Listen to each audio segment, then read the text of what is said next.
Bonjour à tous et à toutes, donc je suis Mariella Studio, donc logopède orthophonie spécialisée dans la féminisation de la voix. Et me voilà donc aujourd'hui avec Louise, qui a travaillé donc avec moi il y a un an.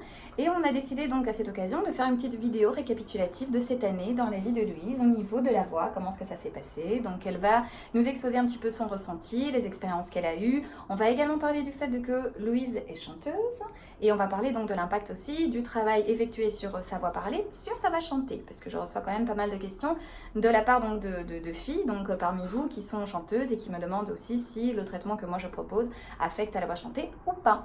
Donc bonjour Louise, comment vas-tu? Ça va très bien, merci. Oui, je suis vraiment enchantée de t'avoir ici aujourd'hui. Donc raconte-moi un petit peu comment est-ce que tu as vécu cette dernière année. Après le travail qu'on avait fait ensemble, on avait fait 9 séances plus ou moins sur 2 mois. C'est ça. Voilà, donc on avait bien travaillé ta voix. Et que s'est-il passé quand je suis sortie de ta vie? Alors, beaucoup de choses. Déjà, comme, ce qui est flagrant, c'est que c'est vrai qu'au tout début, je faisais vraiment l'effort. Je me concentrais beaucoup sur les mots. J'essayais de me rappeler des exercices qu'on faisait ensemble. Ouais. Et puis petit à petit, c'est devenu de plus en plus naturel. Et aujourd'hui, c'est vrai que j'ai plus nécessairement besoin d'y réfléchir. Voilà. Oui. Donc après, au niveau des gros changements, c'est aussi au niveau du téléphone. Puisque quels que soient les opérateurs, quand je les appelle, sans que je me présente initialement, j'ai régulièrement, donc même toujours maintenant, des bonjours madame. Ouais, c'est vrai que le téléphone, ça vous m'en parlez souvent, donc c'est vrai que le téléphone c'est un petit peu le test, voilà. C'est le meilleur test. Exactement, donc et c'est vrai que bon, tu m'avais aussi parlé d'une anecdote d'une fille dans un magasin, oui. Alors c'était génial. Oui, non, qui a été, en fait, je lui avais demandé une pointure et en fait elle a complètement bloqué en me disant mais vous avez une magnifique voix et moi j'étais là ah waouh. Ouais, c'est génial, c'est génial. Et je t'ai fait un texto tout de suite. C'est vrai, en fait elle m'a envoyé un petit message, même une petite vidéo en m'expliquant qu'elle était donc enchantée et que bon c'était aussi grâce à tout ce travail qu'on a fait. Mais je veux dire quelque chose aussi, ce qui est important, c'est que comme vous le savez, bon beaucoup d'entre vous le savent, on travaille effectivement, donc on a travaillé quoi entre 30-40 minutes à chaque séance. Et donc c'était une séance par semaine, mais ce qui est important de dire, c'est qu'il y a tout un travail à effectuer, donc tous ces jours où on ne s'est pas vu, et qu'effectivement toi tu as une discipline de travail où tu faisais tes exercices régulièrement, et c'est ça qui amène, on va dire, vraiment au changement et au résultat. Donc c'est un travail qui est, moi je suis vraiment une guide, et finalement le travail c'est vous qui le faites, donc avec cette motivation, cette discipline, et puis on obtient des très beaux résultats finalement. Ah oui, et puis aussi beaucoup moins de questionnements au quotidien, tu vois, c'est beaucoup plus en termes de confiance en soi, d'assurance, etc. On se pose moins de questions finalement quand on prend la parole en public. Tu vois, là par exemple, il y a 3 jours, dans le cadre de mon travail, j'ai dû être maîtresse de cérémonie pour un double concert de l'orchestre dont je m'occupe. Donc tu devais parler devant plusieurs personnes. J'ai animé en fait la session de concert, sachant qu'il y avait quand même beaucoup d'officiels, il y avait les maires des communes, les députés. Oui, donc c'est quand même déjà un stress finalement. C'est ça. Donc et c'est vrai que dans ces moments-là, bon, du coup, je me pose un peu plus, je me focalise un peu plus, mais je ne me pose plus en fait la question. Tu vois. Et tout est assez fluide, tout est assez naturel et non, c'est vrai qu'en termes de... Et alors, une autre, je me base un petit peu sur les questions que vous m'envoyez régulièrement ou que vous me posez même en séance, c'est qu'est-ce qui se passe avec la voix d'appel ou la voix projetée? Tu sais, quand tu dois parler un peu plus fort ou quand tu es dans un endroit où il y a beaucoup de bruit et puis tu dois parler un peu plus fort, est-ce que tu arrives à gérer ça? Alors, ça j'y travaille encore. J'étais en métropole là, j'accompagnais un groupe de 80 enfants, donc il a fallu 2 quand même,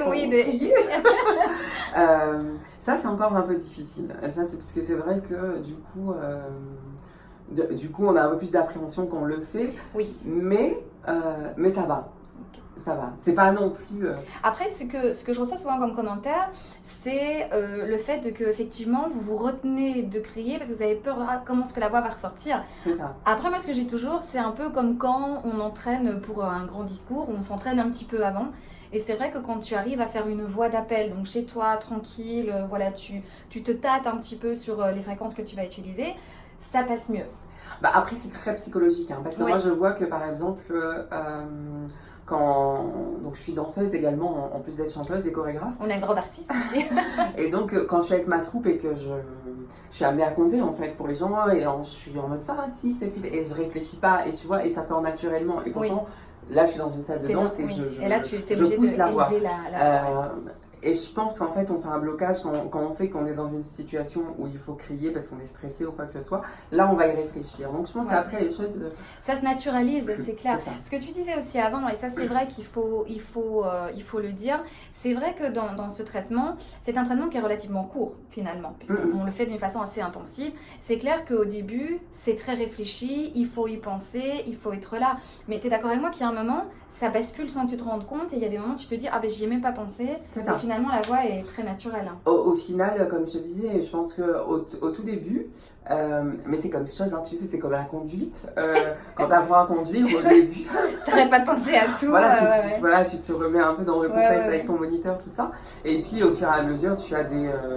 tu vois, avant de mettre ton bras sur la fenêtre, voilà, ça devient c'est des choses qui viennent naturellement, comme ça, et tu réfléchis. Et ben, c'est la même chose en fait, je pense qu'au tout début... C'est des automatismes en fait. Et ça, je le dis souvent dans mes vidéos, c'est vrai qu'il y a un moment, ça s'automatise. Donc moi, je dis toujours, bon, habituellement, c'est aux alentours de 15 séances, vraiment le traitement complet. Je dis souvent, les 5 premières séances, on fait de l'exagération, de l'imitation, hein, on essaie vraiment de vous sortir de vos zones de confort.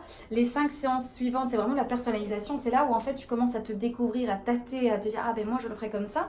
Et puis les 5 autres séances, c'est vraiment l'automatisation. C'est un moment, parce que on va vers le naturel. Il y a aussi il y a ce côté où moi, je sais que quand on avait fini les séances, je m'étais rendu compte que je pouvais aller dans une texture beaucoup plus haute. Et ça a été en fait le moment pour moi de réguler les choses et de choisir finalement, parce que c'est ça qui est chouette, c'est qu'on a ce luxe de finalement de pouvoir choisir la voix où on a envie de se positionner. Et est-ce que ça a eu un impact sur ta voix chantée du coup ? Ça a eu un impact sur ma voix chantée, pas un énorme, mais clairement il y en a eu un quoi. Parce que c'est vrai que moi j'avais eu la volonté en fait, comme je savais pas l'impact que ça allait avoir, j'avais fait une pause concrètement dans le chant quand on a travaillé ensemble. Et aujourd'hui, alors attention, hein, je pense que dans ma voix chantée j'avais déjà une voix très androgyne, c'était pas non plus très très masculin. Mais aujourd'hui quand je chante, je sens plus de féminité peut-être dans les nuances, dans la façon d'aborder les choses. Oui, probablement aussi dans tout ce qui est mélodie, la façon c'est ça. De chanter tes phrases, de poser la voix. Non, il y a et puis c'est bizarre hein, parce que quelque part, ça a engendré aussi des choses au niveau corporel. Parce que là, par exemple, je travaille sur le prochain site sur lequel je travaille, c'est un site où j'ai voulu véritablement mettre la danse au cœur du morceau. Okay. Et il y a une espèce de sensualité, je note une sensualité peut-être qu'il y avait moins avant. Et j'ai vraiment l'impression que tout ça se rejoint. C'est méga positif ce que tu dis, parce que c'est vrai que moi je remarque souvent avec mes patientes, c'est fou comme une fois que... Parce que c'est vraiment une question de confiance. Il faut dire que la voix elle est partout, que finalement on communique avec la voix, on communique des émotions, c'est pas des messages vides, il y a toujours une personnalité derrière, une personne derrière, une intention, enfin voilà, on met notre cœur quand on parle avec le restant du monde. Et c'est vrai que ce que je remarque beaucoup chez mes patientes, c'est ça, c'est vraiment le côté, on va dire, bon déjà le naturel qui revient, mais grâce à cette confiance, hein. Donc la naturelle arrive en fait petit à petit, ce naturel qui finalement est en vous. Et qui en fait se dégage parce que vous croyez souvent que le naturel c'est celui que vous avez tous les jours, mais non, ça c'est une habitude que vous avez prise simplement pour aussi vous adapter au monde qui est autour de vous, au monde social. Mais c'est vrai que c'est une fois que vous avez cette confiance, moi ce que je remarque souvent chez mes patientes, je dis toujours, c'est comme si j'avais une petite fleur qui était comme ça et petit à petit je vous vois mais vous ouvrir au monde. Et c'est vrai qu'au niveau corporel, je vois mes patientes qui souvent sont comme plus fières et elles se sentent plus belles et elles sont comme plus ouvertes au monde une fois qu'elles ont fait ce traitement de la voix. Parce que je pense qu'on réfléchit moins, parce qu'avant on était aussi dans un questionnement, bon allez, je vais à la pharmacie ou je vais à la caisse ou quoi que ce soit, on se pose beaucoup de questions à chaque fois qu'on va ouvrir la bouche, s'il va pas y avoir une espèce de... Oui, une réaction. Voilà, parce qu'il y a comme je dirais comme une différence, un contraste pardon, entre l'image et le son. Et alors que maintenant, il n'a plus. Je crois aussi que le fait de ne plus se poser cette question, ça a aussi un impact sur l'interlocuteur, la personne qui t'entend. Ne va pas déceler qu'il y a un stress ou que voilà, où il y a un blocage. Voilà, c'est fluide, c'est naturel. Et finalement, c'est ça l'essence de la communication, si tu te rends compte, c'est le fait que l'interlocuteur et la personne qui parle, ça reste dans une harmonie finalement de communication. Enfin, moi je trouve ça top, voilà, en tout cas moi je dois dire que je suis très fière de Louise, de son travail, d'elle-même qui est magnifique, du travail qu'elle fait au niveau du chant, même au niveau de sa vie professionnelle. Et bien sûr, moi je suis fière aussi de pouvoir avoir apporté donc, à Louise un petit réconfort à ce niveau-là. Et moi je suis très très fière d'avoir collaboré avec elle et comme je fais beaucoup de pubs pour Mariola sur les réseaux sociaux, etc. Mais parce que vraiment je pense que les apports, tu sais, dans le reportage qu'on avait fait à la télé, je disais en fait au départ que j'avais jamais vraiment eu moi de complexe par rapport à ta voix, etc. C'était pas la chose qui me bloquait le plus, mais finalement je me suis rendu compte de tous les apports et à quel point ça m'a apporté énormément de choses. Il faut dire aussi que moi je ne reçois pas des demandes uniquement de filles qui ont vraiment une voix très masculine. D'ailleurs ça m'arrive de recevoir des demandes de filles qui pour moi elles ont une voix très féminine. Par contre je comprends qu'elles veuillent un petit plus, une petite nuance, vraiment cette petite touche qui va en fait finalement les réconforter, leur faire sortir vraiment toute la confiance qu'elles ont besoin. Et des fois, c'est simplement des petites nuances. Après, j'ai des filles aussi qui ont des voix magnifiques qui me contactent, qui me disent ma voix elle est grave, elle est masculine. Moi, je l'entends pas comme ça. Donc, j'essaie aussi d'objectiviser. Mais non, ta voix n'est pas comme ça. Ta voix est telle qu'elle est. Mais on va donner ces petites notes que tu as besoin de plus. Ou on va... Parfois, c'est juste au niveau articulatoire. Beaucoup d'entre vous ont tendance à articuler d'une façon très fermée. Et une fois que vous ouvrez bien la bouche, que vous articulez bien, le son sort et la voix est magnifique. Donc il faut comprendre aussi que chaque traitement est différent, chacune d'entre vous est différente aussi, et puis chacune d'entre vous a aussi des espérances ou des exigences différentes au niveau vocal. Et puis après, comme tu disais aussi, on disait tout à l'heure, c'est que je pense qu'il faut vraiment continuer les exercices et sincèrement les exercices d'enregistrement et même de vidéo, c'est énorme. Oui, c'est vraiment ce qui permet d'avancer et de s'auto-corriger aussi.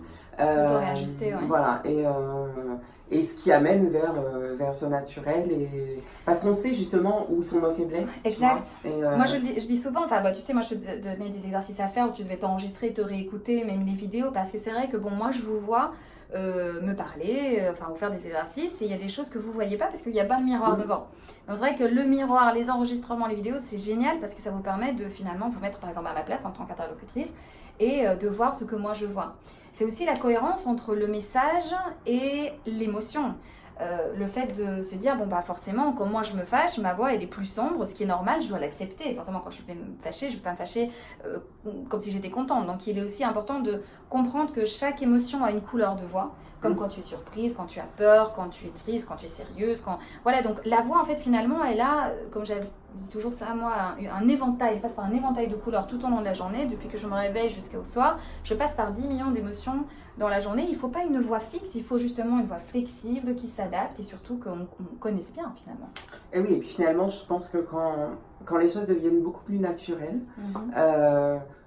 tu vois, tu parlais de la colère, moi je sais que dans mon boulot, il y a des moments où je me suis mise en colère, mais à aucun moment, en fait...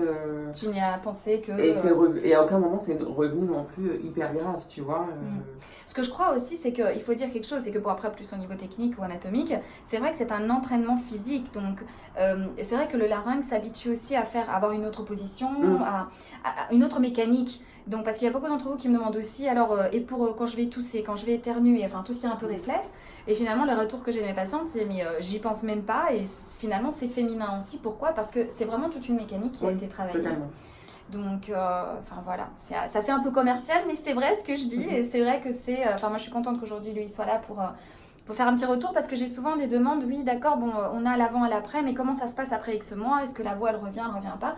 Et ça me fait plaisir que donc Louise puisse vous témoigner aussi de comment ça s'est passé cette année dans sa vie. Merci beaucoup. Merci à toi. En tout cas, voilà, vous savez où me trouver, toujours par WhatsApp au 0034 625 14 46 47, 24 h sur 24 comme je dis toujours, et aussi sur le site donc www.femivos.es/fr. Tous vos commentaires ici en dessous donc sur YouTube, également sur ma page Facebook, et voilà, n'hésitez pas à nous poser des questions, on est là toujours pour vous. À bientôt.